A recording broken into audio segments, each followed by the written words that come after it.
Well, welcome to Word on the Street. My name is Holly Vyers, and I'm once again sitting in for your host, Rob Walters, this week.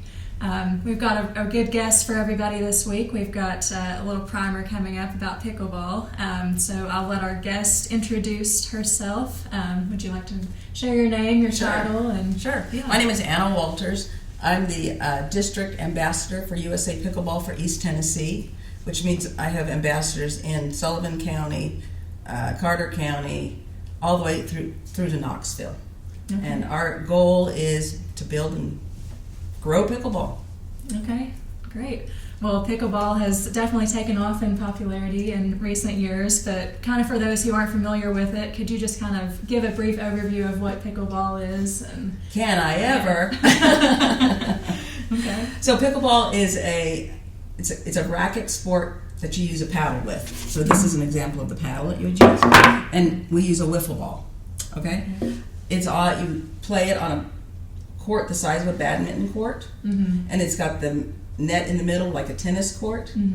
And basically you're hitting the ball back and forth, and there's some very simple rules that you apply. And the great thing about the game is that it's easy to learn. So you can just pick it up immediately and get playing and have fun. The other great thing about it is that it's very social. So the pickleball court is about a quarter of the size of a tennis court. And so you've got a lot of banter that can go back and forth, and because you're very much closer together. So Yeah. it's awesome. Okay. Yeah. And so what sorts of skills, if any, do you need to kind of get started with pickleball? You know, it's good for people from 8 to 80, I'll tell you that. As long as you have some eye-hand coordination, which is basically all you need, and a desire to learn, you're good. You're good to go. Yeah. So would you say pickleball is kind of more common among certain age groups, or are you seeing growth in all different ages? Or? So let me refer to this chart here. This is for 2023, but people have the misnomer that pickleball is for older people. And the actual age group that is growing the largest is between 18 and 34. And so there are a significant number of people that are over 50. And I teach at the senior center here in Kingsport, right over here at Linview. And obviously that's for people over 50 or more. But the growth is coming in this age group. And under 18, for the younger group, there's about 1 million people, 1 million kids playing. So I'm trying to build that group right there. But you see some other stats here, some other wow numbers. Yeah. And one of the reasons it's growing so much in that age group is because there's so many colleges now that have pickleball teams and all sorts of courts. I did some research, and just a few of the universities that have pickleball teams, University of Virginia, Virginia Tech, Stanford University, George Mason, College of Charleston, Dixie State, North Carolina State, Texas Tech. And they do have, while they're not like football, they're not earning the money that football would bring or baseball or something like that, they do compete against each other. And I would envision with the growth of pickleball in high school that you're going to have kids who are saying, I want to go where there's pickleball. And they'll say, instead of saying, what's your major, they're going to say, do you play pickleball? Yeah, definitely. Yeah. Well, what's the local pickleball community like? Are there leagues or clubs that people can join and regularly play? So the one we have one club, and that's Pivot right here. I don't know if you can see that. So it stands for Pickleball in Virginia or Tennessee. And I started that back in 2021, and it's open to anybody, any age group. And through Pivot, as it says here, we do clinics, we do tournaments, we do socials, all sorts of stuff. In terms of other activities, the senior center has classes, as I mentioned, and there's the open play at Riverview, and that's all here in Kingsport.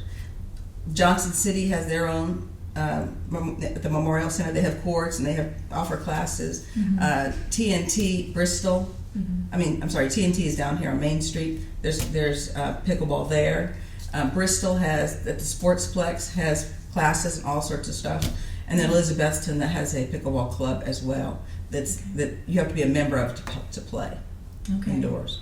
So are there any sort of membership fees involved with Pivot or some of the other groups? So Pivot is $30 a year.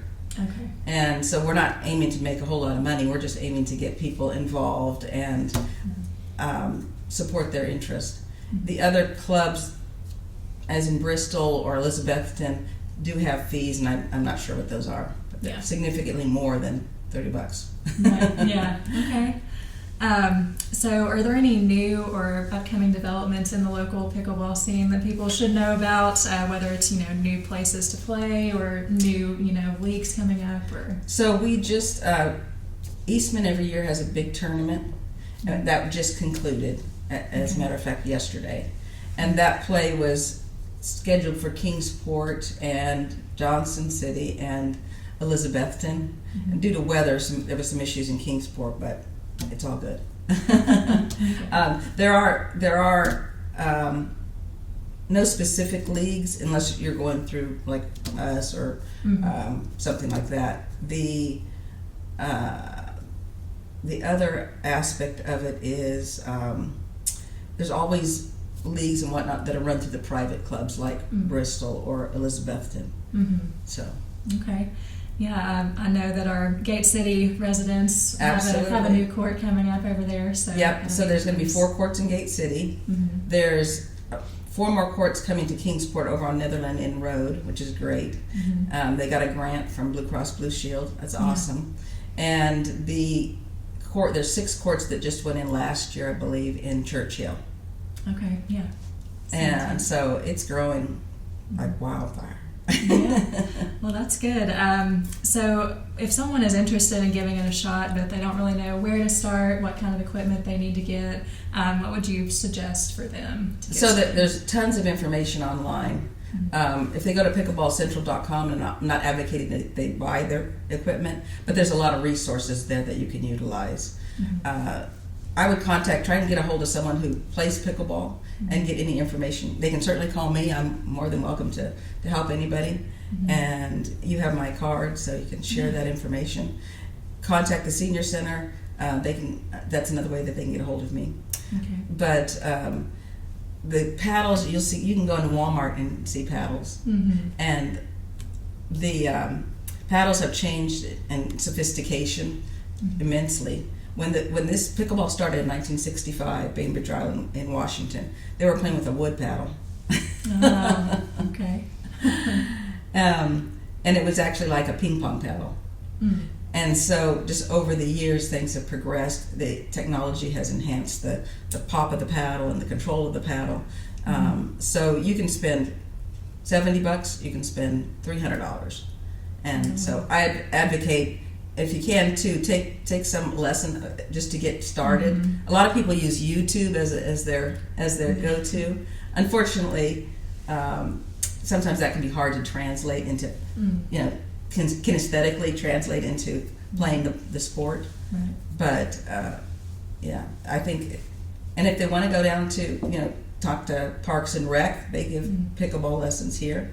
Okay. So that's another option. It's fun. It's incredibly social. So there's, especially for people that are working at home, are always behind their computer, it's a way for them to get out and off the couch.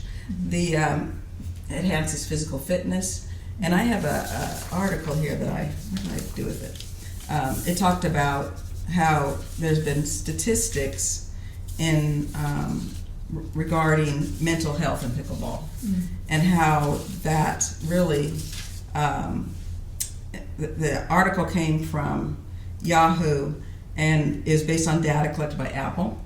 And it said that pickleball players experience depression at a rate 60% lower than the general population. And again, that goes to the physical activity, the social. It's affordable. You don't have to spend $300 for a paddle. You can just pick up a wiffle ball and for $50 at Walmart or Dick's or something like that. So the other thing about it is it's a lifelong sport. Some sports like football, after your knees go or something, that's it, right? Baseball, you've got the rotator cuff injuries, that type of thing. Tennis, we get a lot of people who were tennis players. Again, they have knee problems. The court is so much smaller that you don't have to move with that same agility that you do on a tennis court. So you can play it as long as you want to play. All right, so does Pivot have an online presence that people can visit? Absolutely. It's www.0-0-2.org, and that 0-0-2 is inside pickleball because that's actually the start. When you start the game, that's the score right there. Okay, awesome. All right, well, I think that's all of the questions I had. I have a question for you. Are you ready to play pickleball? I'm ready to give it a shot. I've never tried it, but I think this conversation got me more interested. So yeah. And excellent. Oh, one thing I will say is, and this came from your paper. Okay. Churches. Yeah. So I want to suggest to people that there are many churches around the area that have pickleball courts. So St. Dominic's we have two at St. Dominic's. Celebration Church has pickleball courts. I'm working with First Christian Church in Colonial Heights on their youth program and their pickleball courts. So they might be in your backyard and you don't even know it. Yeah, that's true. Or they're coming soon. It sounds like right. There's a lot more expansion to be had. Absolutely. So, yeah. Well, I really appreciate your time. Thank you so much. I really appreciate it. Really helpful, and we hope you all enjoyed the episode. And until next time, we thank you all for joining us for this episode of Word on the Street. And play pickleball.